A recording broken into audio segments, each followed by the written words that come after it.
हिमालय है। हिमालय बड़ा रमणीय सर्वांग सुंदर है, जहां साधु संतों की अधिकता रहती है। ये हिमालय पर्वत है। एक समय गिरिवर हिमवान ने अपनी कुल परंपरा की स्थिति में धर्म की वृद्धि के लिए देवताओं और पितरों को हित करने के लिए अभिलाषा से विवाह करने की इच्छा प्रकट कर दी। पर्वतों में सबसे ऊंचे और सबसे विशाल हिमालय, यही हिमालय दो रूप में है, एक मनुष्य रूप में है और एक पर्वत के रूप में। देवताओं ने कहा कि पितरों, आप सब लोग प्रसन्नचित होकर हमारी बात सुनो। राजा हिमाचल की ओर से देवता लोग रिश्ता लेके चले गए और पितरों से क्या कह रहे हैं कि हे पितरों, तुम प्रसन्नचित होकर हमारी बात सुनो। क्यों? कि देवाधिदेव महादेव, उनकी हम पर कृपा है।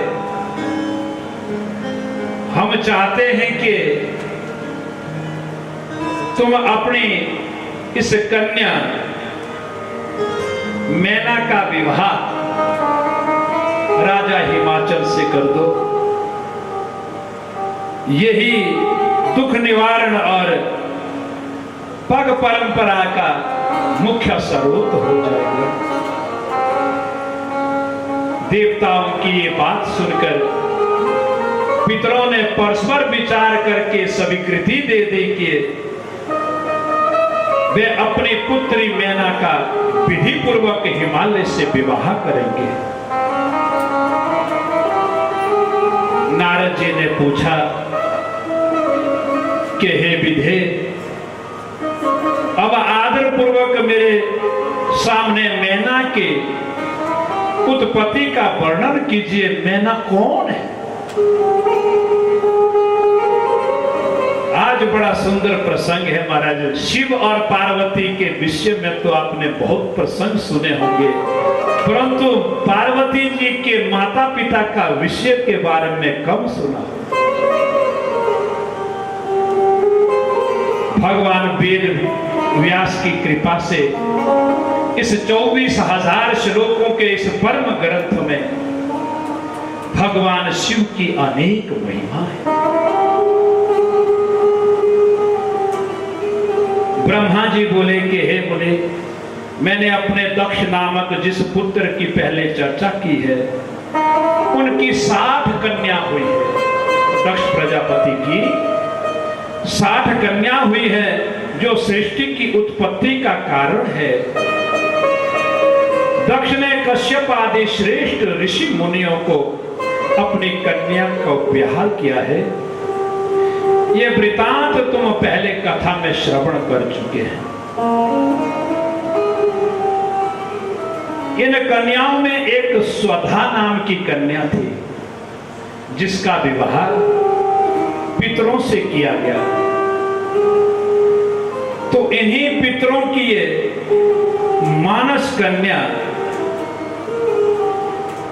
जो मैना है, जो बाद में पार्वती जी की माता बनी, ये मंगल में महाराज 3 कन्याएं थी। इनके धर्म और तप की बहुत विस्तृत कथा है कि मैना सबसे बड़ी बहन थी, जिनसे मां पार्वती का जन्म हुआ है। धान्या जो है ना, मंझली बहन थी, जिसका विवाह राजा जनक से हुआ और मां जानकी जी का जन्म हुआ। तीसरी जो सबसे छोटी बहन है, कला नाम की एक कन्या, जिसका विवाह वृषभानु वैश्य से हुआ, उनके श्री राधा जी का जन्म हुआ। बोलो राधा रानी सरकार की, वृंदावन बिहारी लाल की।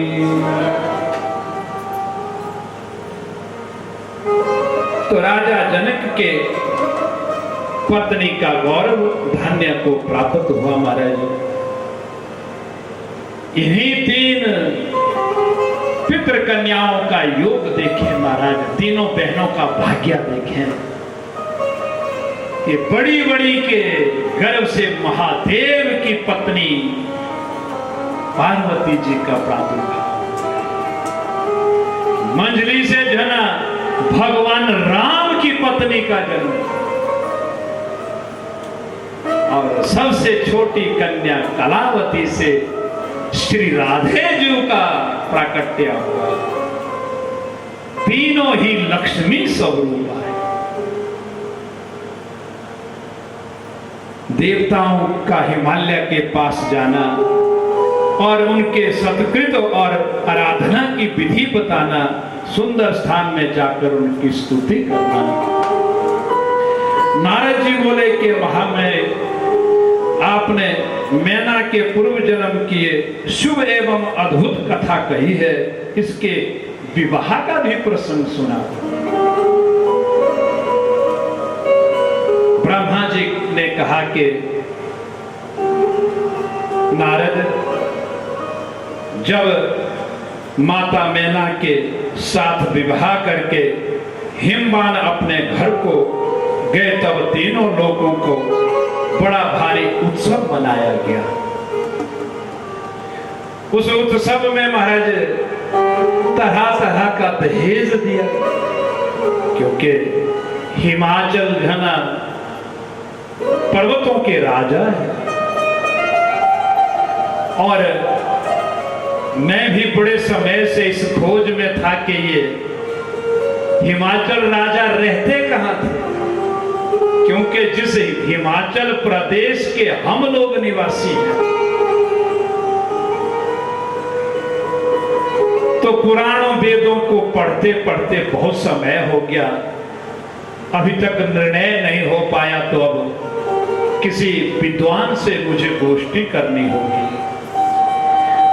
कुछ लोग कहते हैं कि यह उत्तराखंड की वो धरती है जहां हमारे केदारनाथ का मार्ग जाता है गौरीकुंड की तरफ को, उसके बिल्कुल बाईं ओर ऊपर की तरफ को 10 किलोमीटर के लगभग त्रियुगी नारायण, तो वहां ऐसा लोग कह रहे हैं कि शिव और पार्वती का विवाह हुआ, और आज भी वहां वो यज्ञशाला हवन की वो समिधा जल रही है जो तब जलाई थी। मैं भी दर्शन करके आया, मैं भी उस कुंड में आहुति दे के आया, स्नान करके आया, और मैंने वहां के भी आचार्यों से बात की, भैया बड़ी अच्छी बात है, परंतु ये बताओ कि राजा हिमाचल रहते क्या? तो उन्होंने कहा महाराज यहां से 25 किलोमीटर दूर एक जगह है, वो इसी उत्तराखंड प्रदेश में आती है, वह राजा हिमाचल का महल था। और राजा हिमाचल के यहां भगवान शिव बारात लेकर के आए। तो मैंने कहा उसका कोई प्रमाण है, कोई सबूत है? तो बोले महाराज ज्यादा तो नहीं हम कुछ कह सकते, इतना जरूर है कि जो आजकल लस्सी चाय पीने के लिए मिट्टी के गिलास नहीं होते, जिसको ब्रज में कुल्हड़ बोलते, तो किसी भी मिट्टी खेत में खोद दो तो नीचे से कुल्हड़ निकलेंगे, एक नहीं लाखों कुल्हड़ निकलेंगे। वो इसलिए कि जब शिव की बारात में 33 करोड़ देवता और 33 करोड़ दानव आए थे, गण आए थे, उनकी सेवा के लिए यह प्रयोग किया गया। कुछ लोगों ने कहा नहीं नहीं महाराज, ये तो कश्मीर का एक इलाका है जहां राजा हिमाचल रहते थे, परंतु किसी ने कोई प्रमाणिक और वेदों का, शास्त्रों का उल्लेख नहीं बताया। मैंने कहा भाई अभी तक अगर उल्लेख नहीं है तो मैं आपको बताऊं कि राजा हिमाचल कुल्लू और मनाली में रहते थे। जब तक पता नहीं लगता तब तक मेरी ओर से ही आप लोगों को बहुत बहुत बधाई। हम पार्वती के मायके वाले हैं, हम शिव के ससुराल वाले लोग हैं, शिव हमारा जवाई है, ठीक है। और इसलिए हम गर्व से कहते हैं कि पार्वती हमारी बेटी है, तुम बेटी वाले लोग हैं। और इसलिए शिव को तुम जो है ना अपना जवाई मान करके भी पूज सकते हो, उसे तुम अपना इष्ट मान करके पूज सकते हो, उसको देवादिदेव महादेव के रूप में पूज सकते हो।